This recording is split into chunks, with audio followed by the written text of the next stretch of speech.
నమస్కారం. నేను మీ doctor చిన్నమై లంజిరెడ్డిని. Graduates సమస్యల పరిష్కారానికి మీ గొంతుకనే వస్తున్నాను. మీ మద్దతు నాకు అందించి నా అభ్యర్థిత్వాన్ని బలపరిచి మొదటి ప్రాధాన్యత ఓటు వేసి గెలిపించాలని ప్రార్థిస్తున్నాను. భారత్ మాతాకి జై. మా ఇల్లు కట్టి 12 ఏళ్ళు అయింది.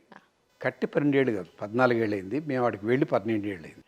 దాని తాలూకు ఏసీలన్నీ కాలగతిలో కలిసిపోయినాయి. వాటికి స్పేర్ పార్ట్స్ లేవు, మొత్తం రీప్లేస్ చేయాల్సి వచ్చింది. అవి సీలింగ్లో ఉన్నాయి కనుక అవి తీసినప్పుడు మొత్తం సీలింగ్ మార్చాల్సి వచ్చింది. సీలింగ్ మార్చినప్పుడు లైట్లు మార్చాల్సి వచ్చింది. ఇట్లా తీగలాగితే డొంకంతా కదిలింది. సో అక్కడి నుంచి మేము అది రీఫర్బిష్మెంటు, రిపేరు ఏదేమన్నా అనుకోండి దూరంగా వచ్చి తయారు చేయించుకుంటున్నాం. ప్రస్తుతం ప్రవాసం అంటే సిటీలో ఒక అపార్ట్మెంట్లో ఉన్నాం. మా అపార్ట్మెంట్ అది. కాకపోతే అపార్ట్మెంట్లో దృశ్యం చాలా సుందరంగా ఉంది. బ్రహ్మానందరెడ్డి పార్క్. శబ్దం భయంకరంగా ఉంది. ఆ శబ్దానికి ఓర్చుకోలేక నేను దూరంగా ఈ ఫామ్ హౌస్ ఒక స్నేహితుడిది, శేఖర్ ప్రవీణ దంపతులది, వాళ్ళ ఔదార్యంతో ఇక్కడ వచ్చి నేను కాలం గడుపుతున్నా. ధ్యానం చేసుకోవడానికి బాగుంది. మీరు చూసారుగా వాతావరణం ఎంత బాగుందో. నా డౌట్ ఏమొచ్చిందంటే, మీరు ఒకనొకప్పుడు అక్కడ ఇల్లు కట్టినప్పుడు అన్ని రకాల కాలుష్యాలకి దూరంగా వచ్చానన్నారు. అక్కడేమో ఫుల్ మళ్ళీ క్రౌడ్ అయిపోయింది. మీరు ఎక్కడికి వెడితే అక్కడ శుభ్రంగా బిజినెస్ అవుతుందేమో, అందరూ వచ్చేస్తారు అక్కడికి. మళ్ళీ ఈయన ఇటువైపు వచ్చారా, ఇక్కడ షిఫ్ట్ అవుతున్నారా ఏంటనే. నేను ఎక్కడికి వెళ్తే అక్కడ కాలు పెడితే అక్కడ కాలుష్యం, జన సమ్మర్దం కాదు కాదు అంత చక్కటి కాకుండా పోవడం జరిగిపోతాయని మీ అభిప్రాయం. పాపం శేఖరు దంపతులు చాలా మంచివాళ్ళు. వాళ్ళేదో నాకు వామనుడికి చోటు ఇచ్చినట్టుగా ఇస్తే వాళ్ళని ఎత్తిన కాలు పెట్టారు ఉద్దేశం నాకు లేదు. లేదు లేదు సార్, చక్కగా అంత కళకళలాడుతూ అయిపోతుంది ఆ ప్రాంతం. నిర్మానుషంగా ఉండి ఒక్కళ్ళే ఉండి అమ్మాయి కాసేపు వాతావరణాన్ని ఎంజాయ్ చేద్దాం అనుకునే టైప్లో ఈ లోపల మొత్తం అందరూ వచ్చేస్తారు. ఇక్కడ వచ్చి హాయిగా ధ్యానం చేసుకోవడానికి అద్భుతంగా ఉంది. సో ఇక్కడికే కూర్చు టైం గడుపుతున్నా. మార్చి చివరి వరకు మా ఇల్లు రెడీ కాదు. అప్పటి వరకు నా నివాసం ఇక్కడే. నేను యాక్చువల్లీ ఎస్పెషల్లీ కొత్త సంవత్సరంలో మిమ్మల్ని ఇంటర్వ్యూ చేయాలనుకోవడానికి చాలా రకాలైన కారణాలు ఉన్నాయండి. అందులో వన్ బై వన్ ఓన్లీ 10 ప్రశ్నలు రాసుకుని వచ్చాను. ఎందుకు అనంటే ఆ 10 ప్రశ్నలు ప్రతి మనిషి జీవితంలోనూ చాలా ఇంపార్టెంట్ అయిన ఎలిమెంట్స్. దాని గురించి మీ ద్వారా ఒక మాట చెప్పిస్తే అందరికీ శంఖంలో పోసిన తీర్థం అవుతుంది కాబట్టి మీ చెప్పిద్దామనే ఉద్దేశం. అయితే నిన్న మా చైర్మన్ ఉన్నారు ఒక ఆయన, మా ఛానల్ చైర్మన్. ఆయన ఎప్పుడూ టైంకి రారు, గంటలు వెయిట్ చేయిస్తారు. ఆయన చెప్పిన టైంకి ఆయన కూడా వెళ్ళరు. నేను ఒకరోజు ఇలాగే అన్నాను, ఏమండి నేను చాలా గొప్పవాళ్ళని చూశాను, అందులో నేను ఫాలో అయ్యే వ్యక్తి వరప్రసాద్ రెడ్డి గారు. ఆయన టైం అంటే టైం ప్రకారం ఆయన వస్తారు, ఎవరైనా సరే ఆయన దగ్గరికి అలాగే వెళ్ళాలి, లేదంటే మామూలుగా ఉండదు, అక్షంతలు పడతాయని చెప్పాను. వాళ్ళందరూ బాగా సెటిల్ అయిపోయిన వాళ్ళండి.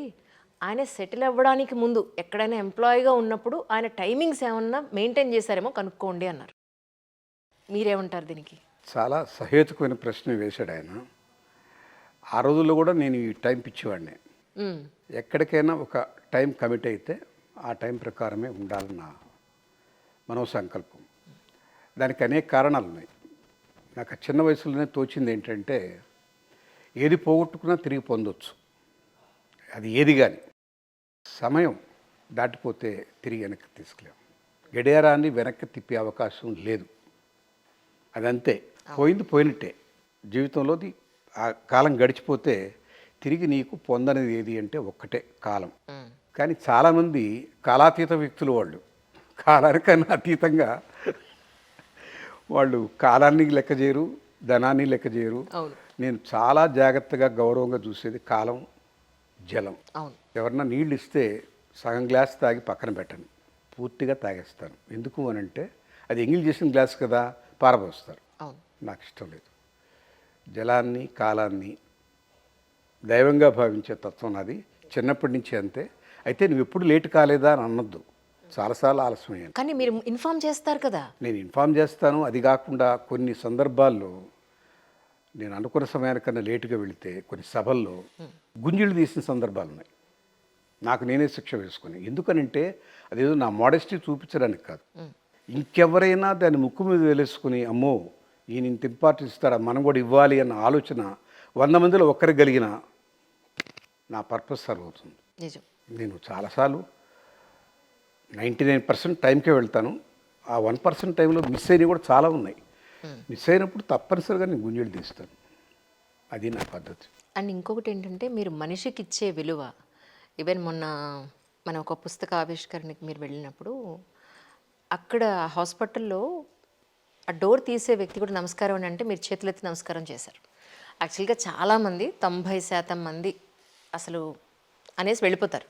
కానీ చేతులెత్తి వాళ్ళకు కూడా అంత ఇంపార్టెన్స్ ఇచ్చి ప్రయారిటీ ఇచ్చి నమస్కారం చేయడం అనేది నేను మీ దగ్గర నేర్చుకున్న వాటిల్లో ఇది కూడా ఒక గొప్ప విషయం.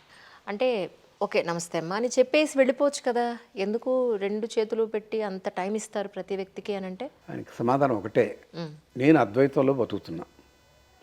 అద్వైతం అంటే ఏమిటి? 2 కానిది. 2 కానిదే అద్వైతం. ద్వైతం అంటే 2, అద్వైతం అంటే కానిది. నాలో ఉన్నది వాడే, నీలో ఉన్నది వాడే, 2 ఒకటే. భిన్న రూపాల్లో తిరుగుతున్నాం. ఈ ముక్క ఆ ముక్క ఒకటే. పైన నీ డ్రెస్ కోడ్ వేరు, నీ పేరు వేరు, నీ రూపం వేరు, లోపల ఉన్నటువంటి ఆత్మ ఒకటే. అది ఆ గట్టిగా నమ్మినప్పుడు ఆ అవతల వ్యక్తి నమస్కారం చేశాడంటే నాలో ఉన్న దేవుడే ఆయనలో ఉన్న దేవుడు. నమస్కారం, ప్రతి నమస్కారం సంస్కారం. అవును, అది చేయడం కనీస ధర్మం. అన్నిటికన్నా ముఖ్యంగా ఏంటంటే ఇవాళ రేపు పాశ్చాత్య సంస్కృతిలో షేక్ హ్యాండ్లు, హగ్గులు ఉన్నాయి. పర్సే హగ్గు తప్పు కాదు, దానికి ఒక గోప్యత, దానికి ఒక పద్ధతి అన్నీ ఉన్నాయి. మనకు ఆచారంలో లేదు అది. షేక్ హ్యాండ్ కూడా మన పద్ధతి కాదు. ఇటీవల వచ్చిన కరోనా మనకు బుద్ధి నేర్పింది. 2 చేతులు జోడించడం మంచిది కానీ 2 చేతులు కలపడం మంచిది కాదు అని. శౌచానికి చాలా దగ్గర. అందువల్ల ఏంటంటే మన ఆచారంలో ఉంటుందే నేను పాటించేది. ఎవరైనా నమస్కారం చేస్తే నా మనసు, నా వాక్కు 2 ఒకటే. అది వేరు ఇది వేరు కాదని జోడిస్తారు. నేను చెప్పేదే మనసులో ఉన్నదే చెప్తున్నాను అని, ద్వైతీభావం లేదు అని. అది వాళ్ళు చేసినప్పుడు మనం కూడా అదే చెప్పాలి కదా. నేను ఆయన ఇలా అన్నాడని ఇటు అనటం అర్థం పర్థం లేదు. సమాధానం దానికి తగ్గట్టుగానే ఉండాలి. ఒకవేళ ఆయన ఇలాగే అని ఉంటాడు అనుకోండి, నేను కూడా అలాగే అని ఉండేవాడిని. అతి వినయంగా నేను నమస్కారం చేసిన సందర్భాలు చాలా తక్కువ. నాకన్నా పెద్దవాళ్ళు కనిపించిన, నాకన్నా జ్ఞానవంతులు అనిపించినా నేనే ముందు నమస్కారం చేస్తాను. మనకి ఏ రకమైన సంబంధం ఎవరు తెలియని వ్యక్తి వచ్చినప్పుడు ఇటు తిరగండి నమస్కారం ఇప్పుడు పెట్టలేదు. కానీ ఎవరైనా నమస్కారం చేసినప్పుడు కనీస మర్యాద తిరిగి చేయాలి, వాళ్ళు ఎవరైనా కానీ. అవును. అది